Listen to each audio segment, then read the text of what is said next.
And Roseanne, you're going to go against Lorraine Randazzo. And I was thinking, oh my God, how did she know? And she knew that this had happened, unbeknownst to me, and I was a lot stronger than Lorraine Randazzo. So I did it once. She goes, okay, now 2 out of 3. So I did it again.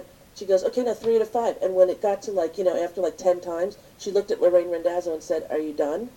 Oh, and that was the end of it. Oh, it was wow. a teacher who came in, and I love that. Isn't that great? I think that's awesome. It is awesome. Now, I have to say, here's the thing that Weenie and I are wondering. Yes. Okay. We were athletic when we were in high school. She was on the kick line, the captain of the kick line. I was the captain of all the sports teams, basketball and volleyball. And then we got old. and now I want to know, what is it that you can do to get past the mental block of moving? When I have those tests, I don't know if you have any in any of your books because you have 5. The new one, Unlimited, available now, How to Build an Exceptional Life by Jillian Michaels. But, if there's ever a test in a magazine, I am somewhat sedentary, I occasionally walk. There's not one for me, sloth-like. I need another category. If I can, my house is that yellow house you passed on the way in. Yes. Many times I say, Weenie, could you drop me off up there?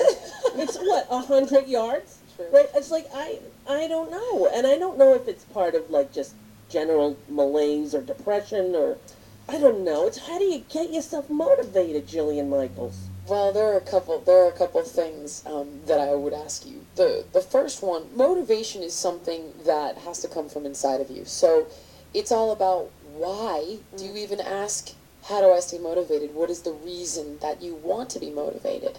So what would health look like to you? How would it optimize your life?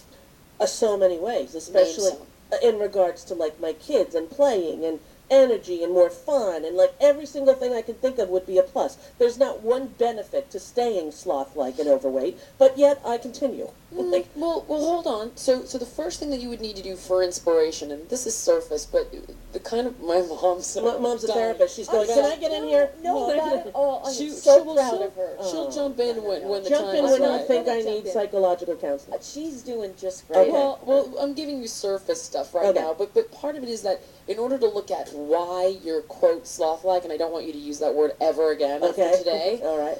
But in looking at why you do this, you're going to come up with some painful answers. Right. So in order to move through those painful answers, you need to have something that's worth fighting for. And one of my favorite quotes, a book that my mom gave me a long time ago by a man named Viktor Frankl, who was a Holocaust survivor, and he basically said, if you have a meaning, if you have a why to live for, you can tolerate any how. So we establish your why and your meaning, and that's what's going to help you move through the how of it, the what needs to be done, the looking for the deeper answers, the more painful aspects of your words like sloth-like, which you don't get to do anymore. I'm not saying it ever. Thank you. So that first part, you need to really look at and write down all those reasons and definition and then visualize that life so you can form that emotional attachment to it. And now I would simply say to you, when somebody is heavy or self-destructive in some with a coping mechanism of one kind or another, and we all have them. Right. Obviously, a coping mechanism is serving a purpose for us. Yeah. So it generally is allowing us to avoid or disengage from something that's painful or hurtful. Right.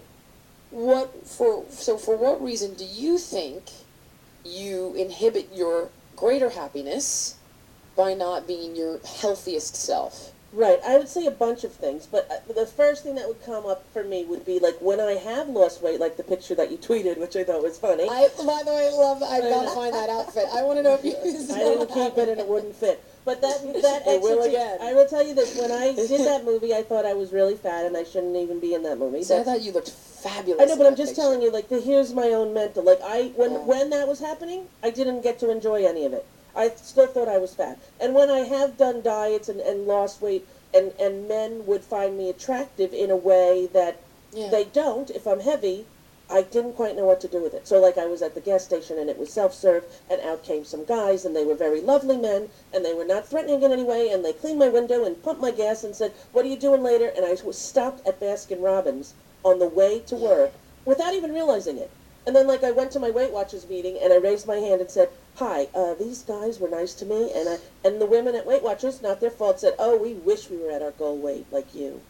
Yeah. And I did, like, the emotional vulnerability that comes from me when I don't feel as though so I kind of intellectually and psychologically, having been in therapy since I'm 19, understand, but I still feel I get close and I get going and then I go, oh, sure, stop.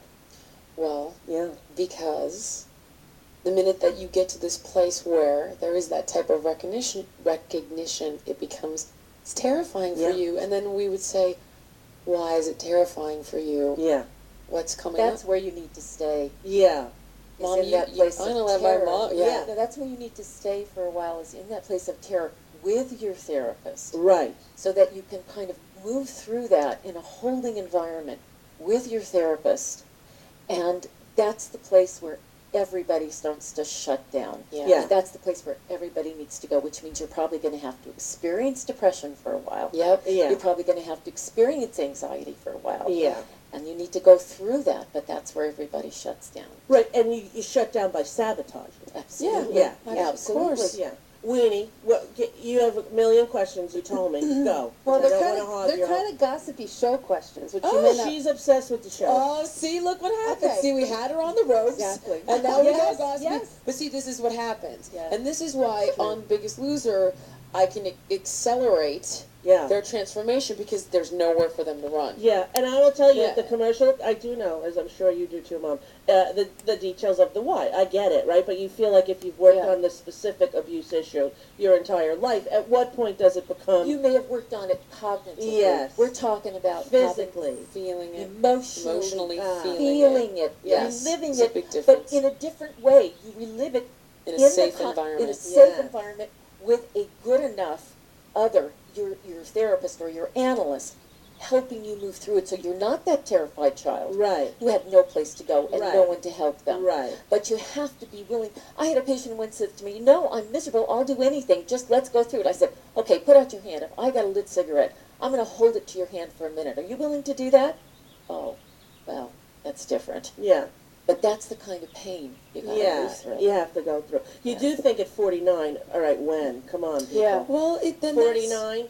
But see, that's the thing, Rosie, is that it has to get to a place where your desire for transformation and the pain of carrying all that baggage is going to outweigh the pain of negating it. It's like, okay, it's more painful to carry this baggage around continuously than it would be to go through those feelings of terror and vulnerability. And it has to become that sort of situation. And that's the thing, that baggage will break your back Yes. over time. Well, it breaks everything. It breaks you can't even enjoy, like for me, when I have to do a TV show, all I think of is, shit, what am I going to wear?